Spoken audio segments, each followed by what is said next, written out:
Hello friends, चलिए आज देखते हैं Korean drama head over heels की 6th एपिसोड की स्टार्टिंग में हम सियोंग को किंडर हॉल में बैठा हुआ देखते हैं।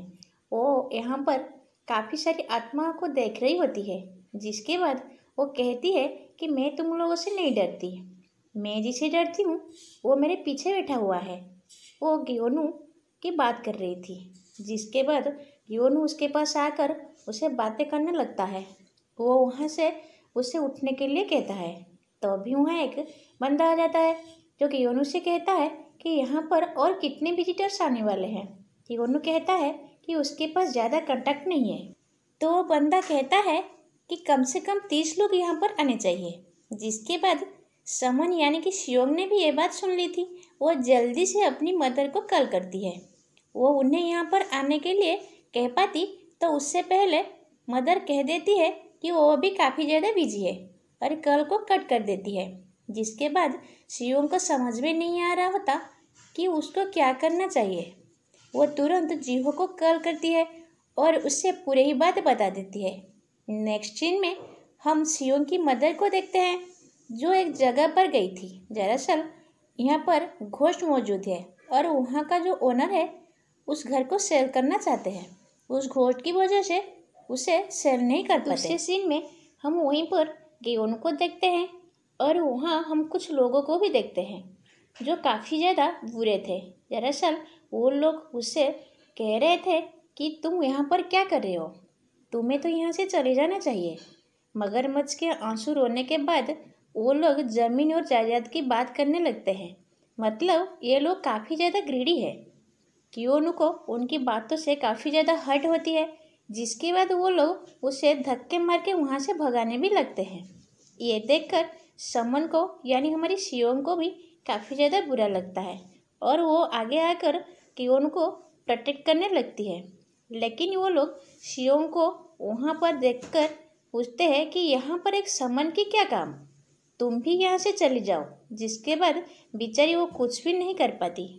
इधर गियोनू अपने घर पहुँच जाता है, जहाँ पर वो अपने ग्रैंड मॉम के साथ बिताए गए सारे ही पलों को याद करता है और उनकी सोच को पकड़ के बहुत ही ज़्यादा इमोशनल होकर ज़ोर ज़ोर से रोने लगता है। इधर वो दोनों समन उसी घोस्ट के बारे में बात कर रहे थे कि वो घोस्ट कितना ज़्यादा पावरफुल था। तभी वहाँ पर हमारी सियोंग आ जाती है, जो मदर को कहती है कि आपने मेरी कॉल को क्यों नहीं उठाया, आपको पता है ना मुझे आपकी कितनी ज़रूरत थी। ये सुनने के बाद मदर कहती है कि मुझे भी हेल्प की ज़रूरत थी। ये सुनने के बाद सियोंग शॉक्ड हो जाती है और कहती है कि आपको भी किसी की हेल्प की ज़रूरत हो सकती है। तभी उसकी नज़र आंट पर पड़ती है।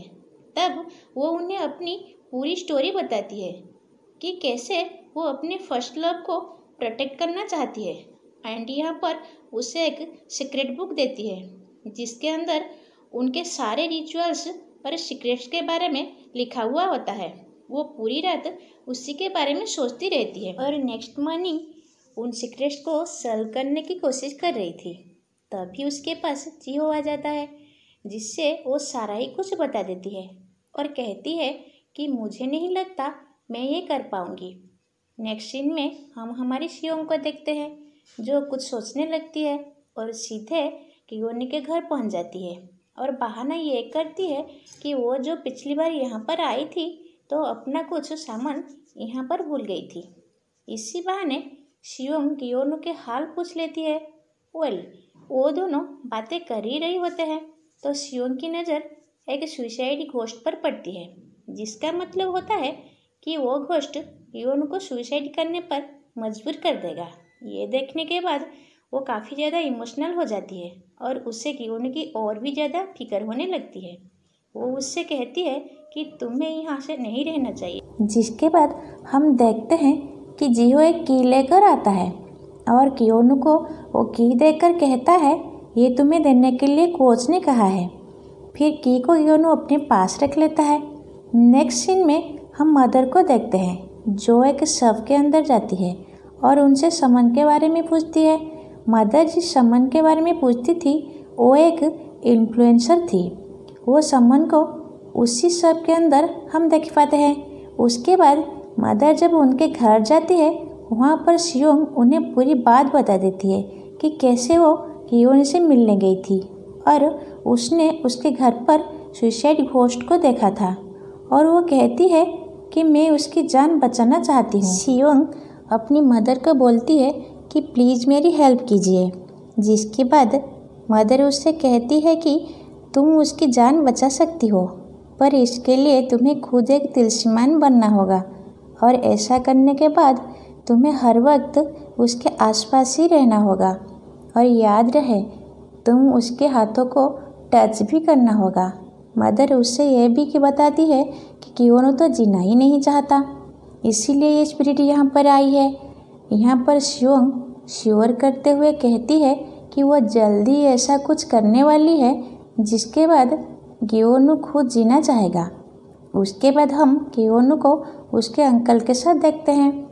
अंकल उसे कहते हैं कि मेमोरियल पर तुम्हारी दादी की कोई भी फ़ोटो नहीं है। नेक्स्ट सीन में हम हमारी सियोंग को अपने बॉडी पर तिलिस्मान बनाते हुए देखते हैं और कहती है कियोनो मैं तुम्हें प्रोटेक्ट करूँगी। नेक्स्ट मॉर्निंग वो अपनी ओल्ड लेडी के साथ रिहर्सल भी कर रही होती है, जिसके बाद सियोंग सीधे कियोनो के घर के बाहर पहुंच जाती है, लेकिन कियोनो उसे भाव नहीं देता है और वहां से जाने लगता है और वो घोस्ट भी उसका पीछा करता है। अब सियोंग पीछे पीछे बस में चढ़ जाती है। ये बस में भी वो घोस्ट होता है, जिसके बाद सियोंग कियोनो को टच कर लेती है तो वो घोस्ट थोड़ा पीछे चला जाता है। ये देखकर वो समझ जाती है कि ये तिलिस्मान अपना काम कर रहा है। फिर हम देखते हैं कि एक लड़का कहता है कि मुझे ऐसे र्यूमर्स नहीं फैलाना चाहिए था कि कियोनो ने आग लगाया था, और वो कहता है कि मैं उसे माफ़ी मांग लूँगा, मेरी वजह से वो कितने दिन हो गया स्कूल नहीं आया। ये सुनने के बाद जियो उसे बता देता है कि उसकी ग्रैंड माँ की डेथ हो चुकी है, इसीलिए वो स्कूल नहीं आ रहा है। अब हम हमारी सियोंग को देखते हैं कि वो कैसे कियोनो से चिपके रहता है, क्योंकि उसके पास जो तिलिस्मान है उसकी वजह से। सियोंग को ऐसे हरकत करते हुए देखकर जियो उसे पूछ ही लेता है कि आखिर तुम ऐसे क्यों कर रही हो। ऐसे तुम्हें सारे स्कूल वाले गलत सोचेंगे, लेकिन हमारी हीरोइन को तो कोई फ़र्क नहीं पड़ता, उससे तो बस अपना फर्स्ट लव को बचाना है। जिसके बाद हम सियोंग को कियोनो के साथ देखते हैं। यहाँ पर कियोनो उसे बता देता है कि मैं घर नहीं जा रहा बल्कि दूसरी जगह जा रहा हूँ। पहले अंकल ने कहा था कि मेमोरियल पर ग्रैंडमा के एक फ़ोटो नहीं है, तो वो वहाँ पर ग्रैंडमा के फ़ोटो लेकर आ जाता है और साथ में फ्लावर्स भी लेकर आता है। ये देखकर सियोंग भी काफ़ी ज़्यादा इमोशनल हो जाती है और कहती है कि इससे तुम्हारी दादी खुश नहीं होगी। अगर तुम उन्हें खुश देखना चाहती हो तो तुम्हें गोल्ड मेडल हासिल करना होगा। ये सुनने के बाद कियोनो अपने ग्रैंडमा के साथ बिताए पलों को याद करता है और वो कहता है कि मैं अपनी ग्रैंडमा की विश को ज़रूर पूरा करूँगा। ये देखकर वो घोस्ट उससे बहुत पीछे चला जाता है। इसका मतलब है कि कियोनो के पास अब जीने की एक वजह है। यहीं पर हम इस एपिसोड को ख़त्म करते हैं। आगे क्या होगा हम देखेंगे अगले एपिसोड में। तब तक के लिए बाय बाय।